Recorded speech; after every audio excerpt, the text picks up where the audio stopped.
मी कृषी उत्पन्न बाजार समिती इंदापूरचं अतिशय मनपूर्वक या ठिकाणी अभिनंदन करतो की एक नेत्रदीपक असा आणि संपूर्ण महाराष्ट्रामध्ये अत्यंत वैशिष्ट्यपूर्ण अशा प्रकारचा कृषी महोत्सव, कृषी प्रदर्शन, घोडे बाजार, डॉग शो या ठिकाणी आयोजित केला आणि त्याबद्दल विशेषतः अप्पासाहेब जगदळे आणि त्यांच्या संपूर्ण टीमचं मी अतिशय मनपूर्वक अभिनंदन करतो।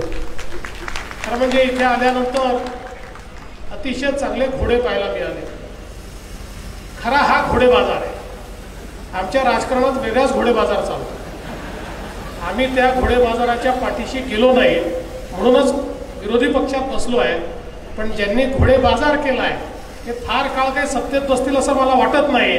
त्यांचा पुळा फुटणार आहे आणि लवकरच आपल्याला परिवर्तन दिसेल। पण आम्ही काही त्या परिवर्तनाची वाट पाहत बसलेलो नाही। पण मला असं वाटतं की निश्चितपणे या ठिकाणचा घोडे बाजार असेल, या ठिकाणी डॉग शो असेल, या ठिकाणी आमची पाळीव जनावरं असतील, आमच्या गायी असतील, बैल असतील, रेडे असतील, सगळ्या प्रकारची जनावरं इतक्या सुंदर अशा प्रकारे या ठिकाणी आपल्याला ती पाहायला मिळत आहेत। अतिशय उमद्या जातीची अशा जनावरांना खरं म्हणजे बघूनच आपल्याला अतिशय उत्तम वाटतं।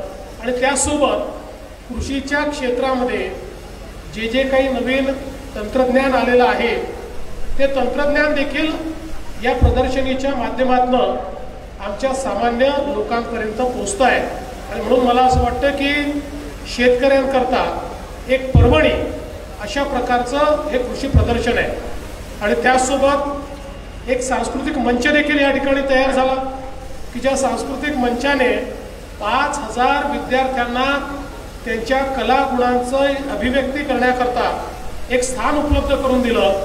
आणि आपण बघितलं असेल लहान लहान बालकं असतील, मोठी मुलं असतील, मोठ्या मुली असतील, सगळ्यांनी आपल्या कलांची अभिव्यक्ती करत आज या ठिकाणी वेगवेगळ्या प्रकारचे पुरस्कार देखील पटकावले। आणि मगाशी खरं म्हणजे अप्पासाहेब सांगत होते की आम्ही गुजरातमधनं घोडे मागवले, इकडनं मागवले, तिकडनं मागवले।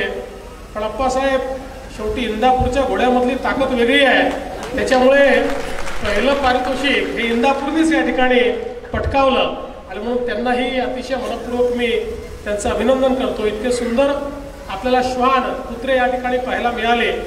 एकूणच मला असं वाटतं की मला देखील या कृषी प्रदर्शनामध्ये आल्यानंतर अतिशय मनापासून आनंद झाला। आज आपण बघा खऱ्या अर्थानं आमचा जो शेतकरी आहे या शेतकऱ्याला नवीन तंत्रज्ञानाची आवश्यकता आहे। आज आपण बघतो की वातावरणातल्या बदलामुळे शेतीवर त्याचे अनेकदा विपरीत परिणाम होतात। एकीकडे उत्पादन खर्च वाढतोय, दुसरीकडे शेतमालाचा जो भाव आहे तो भाव वाढत असला तरी देखील ज्या प्रकारे आपला उत्पादन खर्च वाढतोय त्याच्याशी ताळमेळ घालत असताना खूप मोठा नफा हा काही शेतकऱ्यांना मिळू शकत नाही। त्यामुळे शेतकरी हा अनेक वेळा अडचणीत असलेला आपल्याला दिसतो। अशा या परिस्थितीमध्ये शेतीमध्ये नवीन प्रयोग झाले पाहिजेत। अशा परिस्थितीमध्ये नवीन तंत्रज्ञानाचा वापर झाला पाहिजे। अशा परिस्थितीमध्ये शेतीमध्ये जो आमचा उत्पादन खर्च आहे तो आम्हाला कमी कसा करता येईल आणि तरी देखील शाश्वत शेती कशी करता येईल, आम्हाला नवीन वाणांचा उपयोग करून ज्याच्यावर कमीत कमी आम्हाला रासायनिक खतं, रासायनिक फवारण्या कराव्या लागतील अशा प्रकारचा वाणांचा उपयोग आम्हाला कसा करता येईल, अशा अनेक गोष्टी आज शेतीच्या क्षेत्रामध्ये आपल्याला शिकाव्या लागतील। आज आपण बघतो की ऊसाची शेती करणारे जे आमचे शेतकरी आहेत आज त्यांच्यामधल्या अनेक लोकांनी नवीन पद्धतीचा या ठिकाणी वापर करून आणि आपली उत्पादकता प्रचंड वाढवली आहे। काहींनी दुप्पट केली आहे, काहींनी अडीचपट केली आहे। आणि त्या माध्यमातून ज्यावेळेस आपलं लागत मूल्य कमी असतं, उत्पादन खर्च कमी असतो आणि आपलं उत्पन्न ज्यावेळेस वाढतं त्यावेळी खऱ्या अर्थानं शेतकऱ्याला त्याचा लाभ मिळतो। आणि मला असं वाटतं की अशा प्रदर्शनाच्या माध्यमातून या ठिकाणी या नवीन सगळं तंत्रज्ञान आपल्याकडे पोहोचवण्याचा उद्देशच हा आहे की शेतकऱ्यांचा फायदा झाला पाहिजे। आज आम्ही नेहमी असं म्हणतो की आमचा शेतकरी जो आहे हा खऱ्या अर्थानं या महाराष्ट्रामध्ये आणि देशामध्ये आमच्या अर्थव्यवस्थेचा कणा आहे। भलेही आमच्या शेती क्षेत्राचं उत्पन्न हे अर्थव्यवस्थेत कमी असेल पण शेती क्षेत्रावर अवलंबून असलेल्या लोकांची संख्या मोठी आहे। त्यामुळे जोपर्यंत शेती क्षेत्राचा उचित विकास होत नाही, शेतकऱ्याला उचित त्या ठिकाणी दाम मिळत नाही, मदत मिळत नाही, तोपर्यंत आपला देश आणि देशाची अर्थव्यवस्था ही पुढे जाऊ शकत नाही.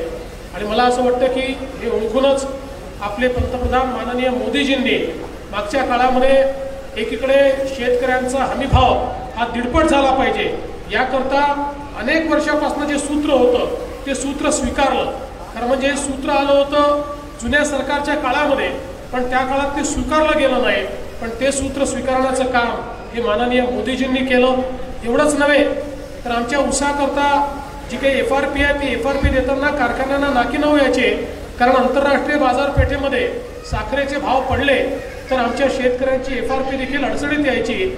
आणि मला या ठिकाणी सांगताना आनंद वाटतो की अनेक वर्षापासून कायदा असताना देखील मिनिमम सेलिंग प्राइस 31 रुपयाच्या खाली साखर विकता येणार नाही अशा प्रकारचा जो निर्णय मोदीजींनी घेतला, त्यामुळे कारखानेही वाचले आणि आमच्या शेतकऱ्यांना देखील FRP त्या ठिकाणी मिळू शकली.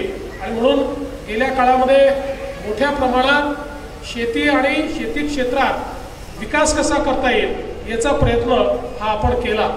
आत्ताच मागच्या वेळेस ज्यावेळेस मी मुख्यमंत्री होतो, आम्ही शेतीमध्ये जास्तीत जास्त तंत्रज्ञान कसं आणता येईल याचा प्रयत्न सुरू केला.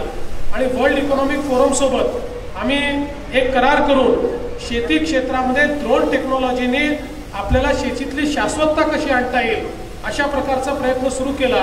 त्याचे प्रयोग अतिशय यशस्वी झाले आहेत.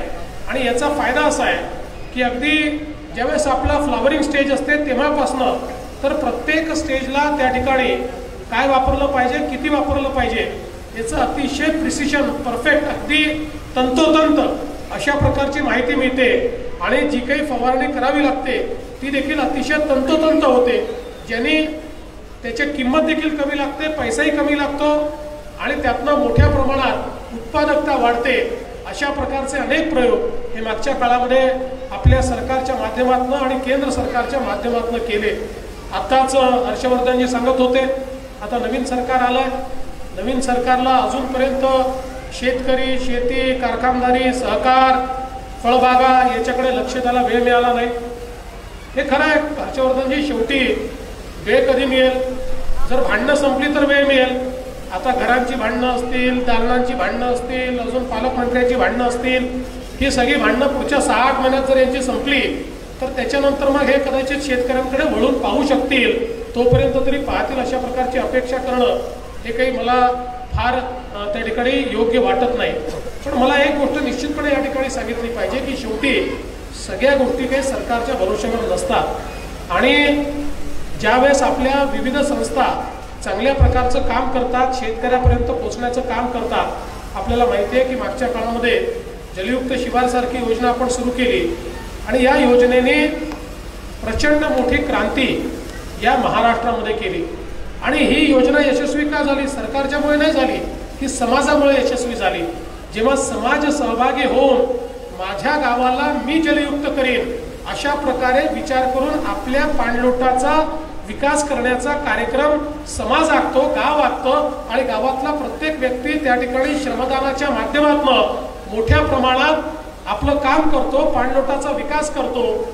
आणि त्यातनं गाव ज्यावेळेस पाणीदार होतं, मला असं वाटतं सरकारचा सहभाग 10% असतो आणि जनतेचा सहभाग 90% असतो.